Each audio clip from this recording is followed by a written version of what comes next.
Sostengo las manos de mi abuela. Dame la palabra y la escritura, que la llevaré con fe para calmar un poco este dolor que no es poco. Y llévame a esos lugares a donde no llega nadie y hablo de la civilización del hombre moderno que te ensució el corazón. Vivimos siglos con una costumbre que no fue nuestra sino impuesta. Y al final los salvajes tenían más corazón, más conexión. Y sin darnos cuenta volvimos otra vez. As we learned in the previous two videos, the many uses of native plants, such as Piquillín, have been lost in your modern urban world. But through the indigenous knowledge and some inspiring and motivate people, we have the chance of reviving these uses. This way, we can grow together with the native vegetation, instead of removing it from your urban life.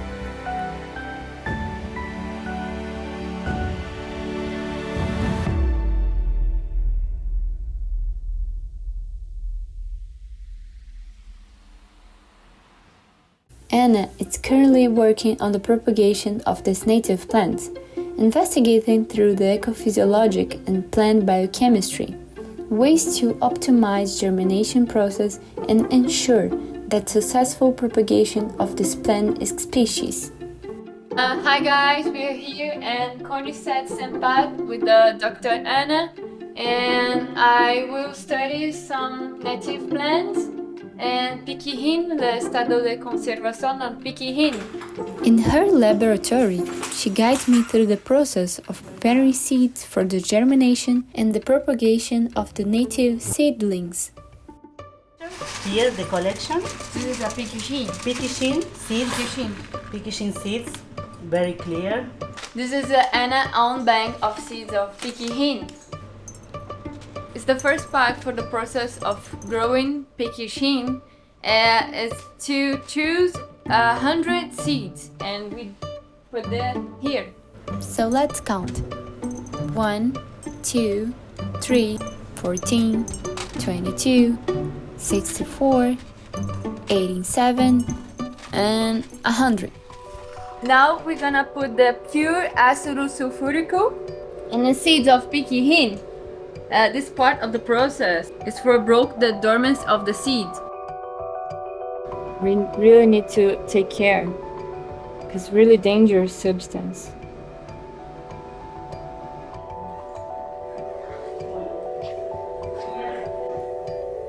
Now it's time to incubate them in the oven at 36 degrees for approximately 20 days.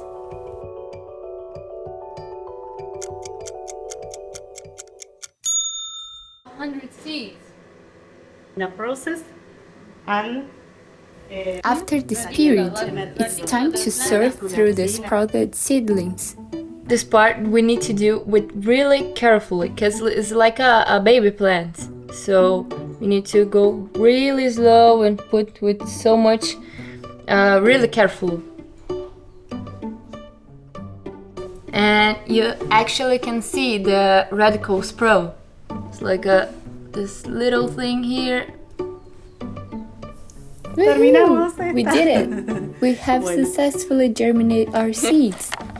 Next, it's time to find the right substrate. This is the perfect soil for growing Piquillín because they have one part of these pedritas, two part of the native land of Patagonia, and one part of fertilizing soil. It's the perfect for growing Piquillín. Anna and her student Condalia follow the growth of this plant and look for ways to popularize the small native plants among the local residents as alternatives to planting their gardens in Puerto Madryn, since these plants consume less water than those introduced, because they are more adapted to the local conditions. With time, this little baby get that way. This not only allows native plants such as Harija and Piquillín to continue to survive in the urban landscape, but also give us access to their multiple uses, such as the fruit produced and their undeniable health benefits. Another aspect of integrating Piquillín in your daily lives is to spread awareness. In order to find out how much the local already know about the plant uses, I decided to visit a school to ask the new generation of Argentinians. Mi nombre es Clara, soy de Brasil, de Rio de Janeiro.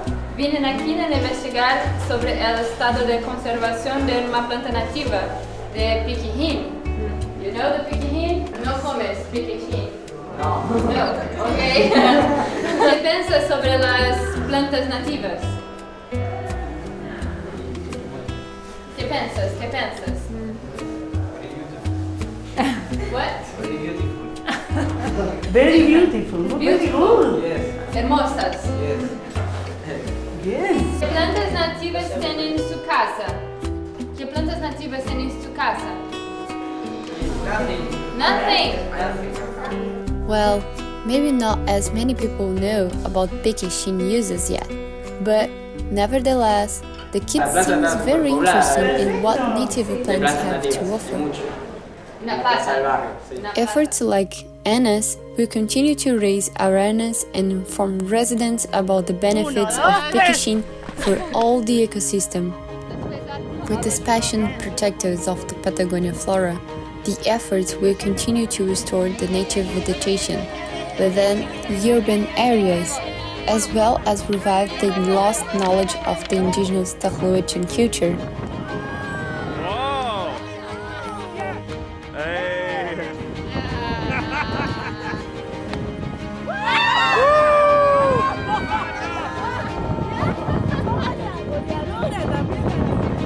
Planting native in gardens is a limit to Patagonia. Wherever you are in the world, I encourage you to research your own country's native flora and consider sustaining your regional's natural beauty by planting native. Although I can't promise that a penguin will take its burrow in your garden, I'm sure that your native plants have their own unique benefits